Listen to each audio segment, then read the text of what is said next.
Alright, what's going on, guys? Berserk 368 is finally out, and holy cow, it is absolutely amazing. It's heart-wrenching, and without further ado, let's just get right into it. Okay, so the first image we have here is of Guts. He's lying on the floor. He's in a bit of pain. Remember, he got knocked down because of all the earthquakes and the shattering of Helm, so he's on the ground. He's making his way back up, and then as he gets up, he sees the dark specters from last time, the specters that were kind of hovering around Griffith's feet, and they're saying the words, sacrifice, sacrifice. And then in the next panel, we got a close-up of Guts' face. He's sweating, he's in pain and agony, and they're like, answer us. Sacrifice, sacrifice. So this might finally answer the question we've all been thinking about for years. I mean, since the very beginnings of the manga itself, is the Bailet that Guts is in possession of, the one that he carries with him, i.e. Betchy, as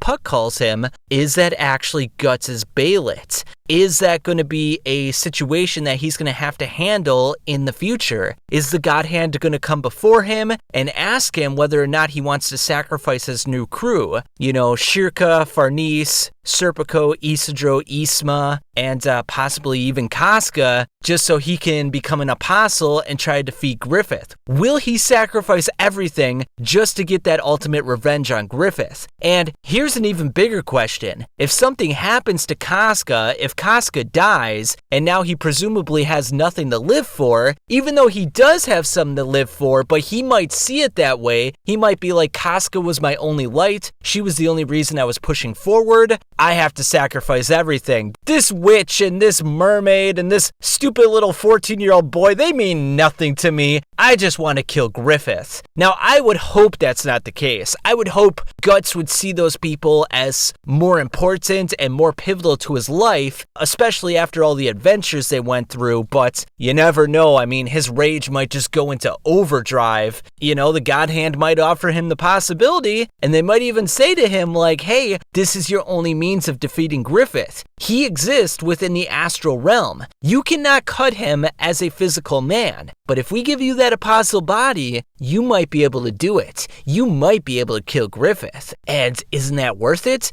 To get revenge for Casca? Isn't that your whole purpose in life? Who knows? Okay, so now we see Serpico, Isidro, and Isma huddled around Danin. Now, Serpico and Isidro immediately recognize the Dark Specters from the one in Albion. Now, that's an important piece of information because those Dark Specters were seen at an event that mimicked the eclipse. Does that mean that Griffith is trying to mimic the eclipse again, or is he trying to mimic an event like the eclipse? Now, what I'm saying here is that is he trying to mimic an event that will bring a God Hand member to the physical realm? Because that's what happened at Albion. Now, if that were to happen, and Griffith were able to bring back Void, Slan, Ubik, and Conrad to the physical realm, that means maybe they're killable. Maybe Skull Knight will have an opportunity to actually have his plans come to fruition and eliminate the God Hand. And if that were the case, is Griffith's plan to sacrifice everyone in Falconia to bring the God Hand to the physical realm so that he can eliminate them and bring about like a new peace and prosperity? But would he have to sacrifice all of humanity for that to happen? Oh my god, guys, so many thoughts are running through my mind. It's absolutely crazy right now. And then Isidro is seen protecting Isma, and then a couple of the Dark Specters start attacking Isidro, and then all of a sudden we see a Dark Specter split in half and like a thing of light. And Isidro is like, oh, what the hell? And it's not entirely clear if he killed the Spectre with a salamander dagger or if it was by someone else. Who knows? But we get an answer relatively soon on this, because standing right behind Isidro and the party is none other than the Skull Knight himself. And Isidro, obviously never seen the Skull Knight before, is like, what the heck? Where'd that skeleton come from? Now, Isma immediately picks up on the fact that Skull Knight is a good guy. I don't know how she knows this. I mean, like, if you were in the Berserk land, you know, you're seeing all these Dark Specters around you, all this chaos, and then you see this guy who's a skeleton riding a horse who's also a skeleton, in, and you immediately think he must be a good guy because he just killed a specter. You know, like, I don't know if I would immediately jump to that conclusion. Obviously, we're outside the story, so we know all the ins and outs, and we know he's a good guy, but like being within the story, just him killing one specter, I don't know if I make that connection right away, but Isma just goes for it. She's like, yeah, he's a good guy, Isidro, don't worry about it. And then Skull Knight, as always, has got some sagely advice, and I quote, "Tonight, a beam of blinding light pierced this land. That flash wedged open fissures, which act as passages all over. That is how these things got here. The fact is, this land is sustained thanks to them. You could say that they are the true lords of this island. They are too much for ordinary people. Leave." Holy cow, what a dense and awesome quote this is. You know, I was talking about this in one of my previous videos where all of Elfhelm is built on these dark spirits, these specters, and the reason we know this is because of the wicker men that Morta and the other mages kept below the surface. And I talked about the fact that you see all this peace and tranquility on the island. However, beneath the surface, we know that it's built on blood and sacrifice and dark spirits from a previous kingdom. So it's kind of this unique balance where it's like, yes, on the surface, everything looks very beautiful, but beneath that surface, there's a lot of ugliness to it. It reminds me of a quote by Friedrich Nietzsche, actually, where he says, "There's no beautiful surface without a terrible depth." Basically, what he's trying to say there is that, yes, on the surface, there may be a lot of beauty. Like, a nice example of this is like Michael Jordan. Now, on the surface, you know, he's Air Jordan. He's doing dunks, and he's got the fadeaway shot, and he's snaking in between people and doing these fancy layups and getting steals. And, you know, he's the greatest player of all time, and you just think he does this stuff in his sleep, but it's like, no, below the surface, he is working on his craft. He is putting in hours at the gym, weightlifting, cardio, practicing his shots, doing drills, team practice. Like, that's kind of what this all represents. Like, Elfhelm, yes, it's very beautiful, but how did it get beautiful? What is supporting that beauty? And as we see, it's these dark spirits, these lords of the island, if you will. And it kind of brings up parallels to Griffith's kingdom as well. You know, we see in Falconia that even though the city itself looks very beautiful, everything surrounding the city is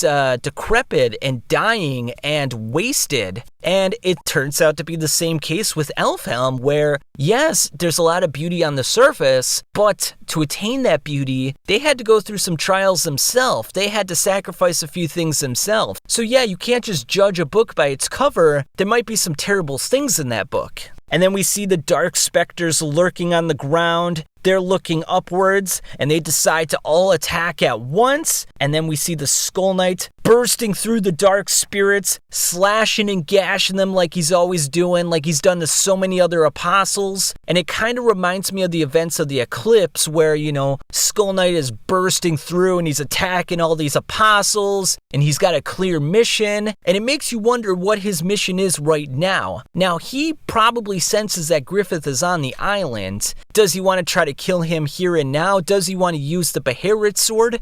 We know the consequences of the Beherit sword, and it's splitting deep layers of the astral realm. Now, if he were to do that on Elfhelm, would that completely destroy the island? I mean, it's already crumbling as it is, but that might be the final stroke that just totally obliterates everything. So I don't know if he wants to do that. I don't know if he wants to put the Guts' party and the mages in harm's way, so it's hard to say what he wants to do right now. Maybe he just wants to save Guts and make sure that he gets away unscathed so that he can still continue his quest in killing the God Hand. Who the heck knows? Now, Isma says right here, "Ho, he slashed the wind."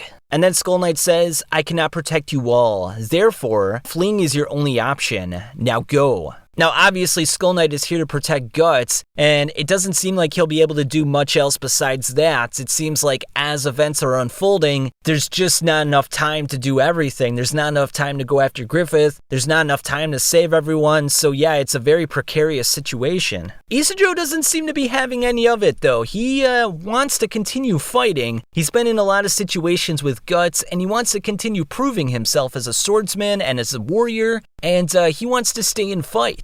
And then Skull Knight says, "This collapse may have been preordained, but could the undying will of man to resist also be part of fate?" this is really interesting because Skull Knight is saying that this is preordained. He knew this was going to happen, and yet he didn't tell Guts about this. This is kind of interesting because Skull Knight has shown time and time again that he can at the very least read the flow of causality. He knows when certain events are going to happen. Like he knew the eclipse was going to happen. We saw him tell Rickards that, something was going to happen. The festival was going to happen. And then he burst into the festival, i.e. the eclipse. And then prior to the events at Albion, he told Guts about it. He said it was going to be like a shadow on the water surface. And, he ended up in Quithoth with Slan. And, he was on the beach where the Moonlight Boy first arrived. And it's just like every pivotal point in Guts' life, every pivotal point with the God Hand, somehow Skull Knight knows to be there at the right moment, at the right time. Or at least it always seems like he's there a couple minutes late. And he never seems to fulfill his goal. He was also at the event with Ganishka where he used a sort of actuation and Femto distorted the space and cut a hole through Ganishka's face, opening up Shiva and bringing about the Age of Fantasia. Now, how do we appraise this situation? Because Skull Knight knows the flows of causality. He can read it in a way. He knows events to come. We don't know how extensive that is. I mean, maybe he just kind of has visions of it, or maybe he knows like little details, but not the whole picture. But why is he not telling Guts all this information? If he was to tell Guts about Griffith's arrival on the island, he could have prepared himself for it. He could have even sacrificed his son, i.e. the Moonlight Boy, to kill Griffith. What is Skull Knight's ultimate goal here? Because it seems a little ambiguous. Yes, he wants to kill the God Hand, but the fact that he can read causality and he's not telling Guts about it makes me wonder a bit. Like, what's he playing at here? What's his ulterior motive? It doesn't seem as simple as just killing the God Hand. There's gotta be more to the story here. What that exactly entails, I have no idea.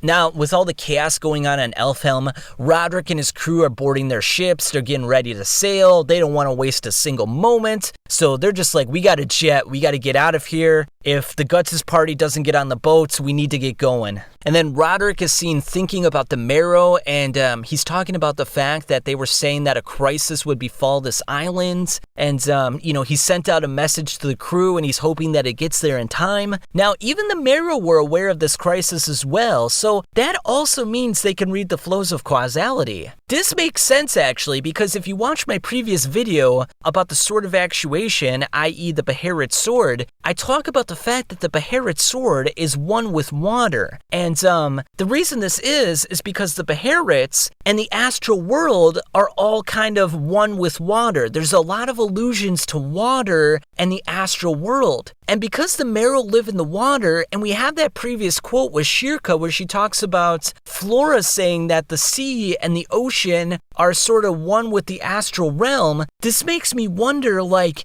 can they also read causality as well? And because they were able to use their singing to defeat the sea god, do they maybe hold the key to defeating the God Hand? Does it behoove Guts to ally himself with the Marrow and try to find out the secrets to the God Hand? We know that Skull Knight has that little like plaque on his horse that looks like a Marrow. It's like a naked female body and it looks like it's outstretched with possibly wings or something. It does look like it might be a Marrow. Does Skull Knight even have a connection with the Marrow?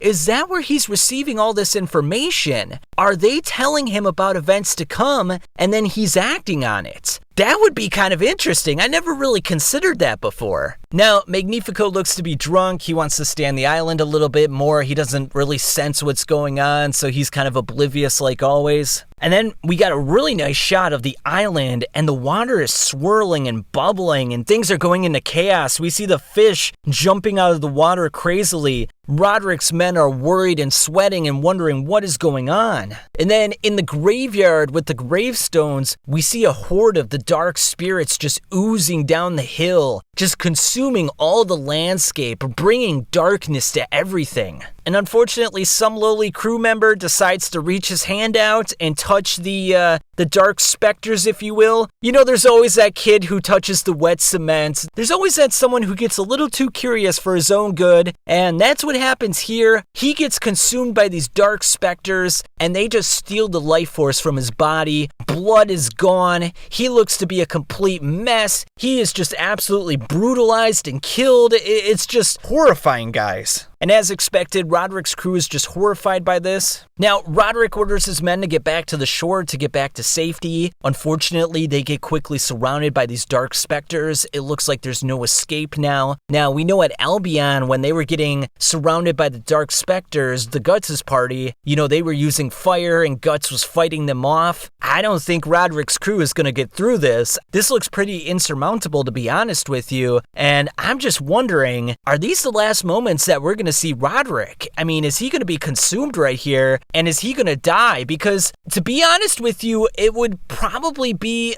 very good for the story if he were dead. I don't want to personally see him dead. I would love if he continues to be alive for the story, because that would be very heart-wrenching for Farnese, and it would be interesting to see how she would react to that situation. We know in the past that she became very feeble at a moment's notice. Would this break her, much like Casca being raped broke Guts, or would this give her more strength, more fortitude, more courage? Who the heck knows? But as Roderick is looking absolutely horrified and wondering what he's going to do as he's surrounded by these dark spirits, he's thinking about Farnese. He's probably thinking about the fact that she used the Four Kings to protect the boats, and he's like, oh god, we could really use that right now. That would be really handy. So yeah, it's just like, oh my gosh, there's so much going on, guys. And now we see Guts holding his Dragon Slayer. His arms are sort of shaking a little bit. I don't know if he's trembling from fear. I don't know if he's trembling from the fact that his body cannot handle the strength of the Dragon Slayer anymore. We know when he was doing training, he was kind of struggling with that. The dark spirits are all surrounding him.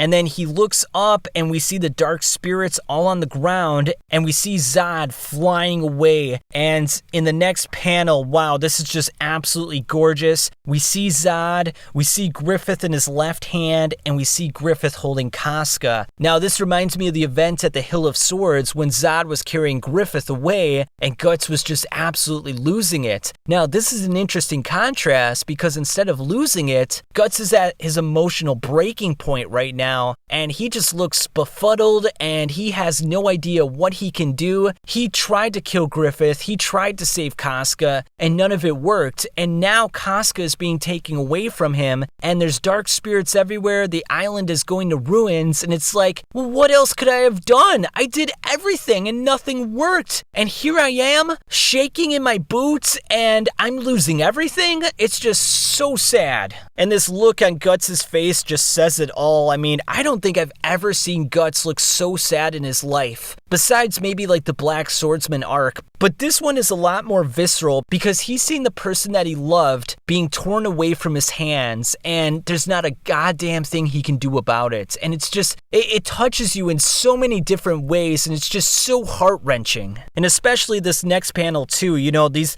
last couple of panels have no dialogue, and Guts is reaching out for Casca, and again, it just, the look of absolute helplessness on his face, and dread, and fear, and Casca looks to be in a daze. We're not sure if she's fully conscious at this point, or if she's just kind of like somewhere in between. Maybe she's like kind of reverting back to that childlike state. But yeah, so many thoughts are going through my head. Is he going to take her back to Falconia? Is he going to lock her in a tower? What are his plans with her? We just don't know at this point. And this is a really unique perspective as well. Now all we see is Guts' hand reaching out to the sky. I like how far Zod is here. He's very small, and it just kind of shows that Guts can't even do anything, and he's reaching out with all his might, and it's like, it's hopeless. There's not a goddamn thing he can do about it. Now it's really interesting because Zod is almost drawn in a white light. Like, is that signifying that Griffith and Zod's intentions are actually good? remember guys, I made this whole theory about the fact that Zod and Skull Knight were in fact King Geyseric and their personalities got split off 1,000 years ago. Now, if that is true,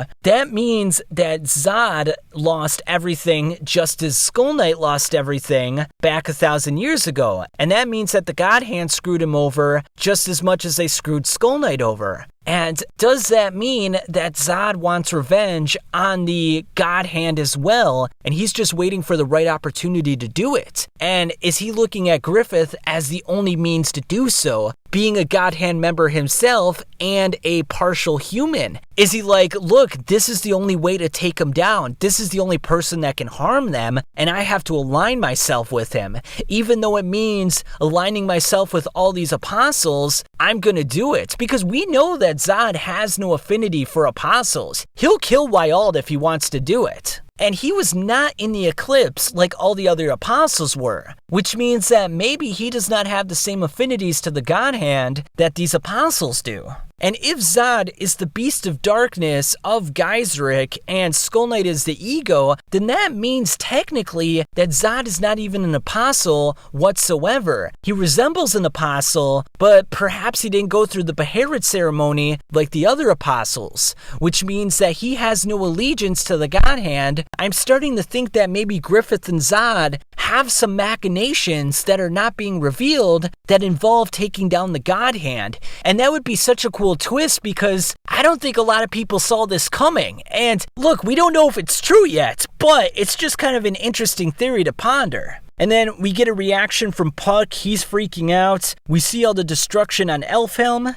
And Puck is like, what in the world is happening? And then in the final image, we see the Corridor of Dreams. I believe that's the tree they're showing here, descending into the earth. All the earth around it is crumbling and it's descending down into the abyss. And it ends with an endless darkness swallows everything. So what an amazing chapter, guys. I'm wondering what Skull Knight's going to do at this point. I would imagine he's going to go to Guts, take him away from this area and probably explain the events that are going on and explain what they got to do next. I'm also wondering what's going to happen with the mages. I mean, we still saw that Danen is in a weakened state. We have no idea what's going on with Gedfring and the other mages. There's also Morta and the younger mages. Like, are they going to fly away from Elfhelm? Are they going to get to a safe area? Are they going to try to get vengeance for what was done on their island? Did they even know that the Dark Specters were the quote-unquote true rulers of the island? Or are all the mages sort of tied to the island's magic,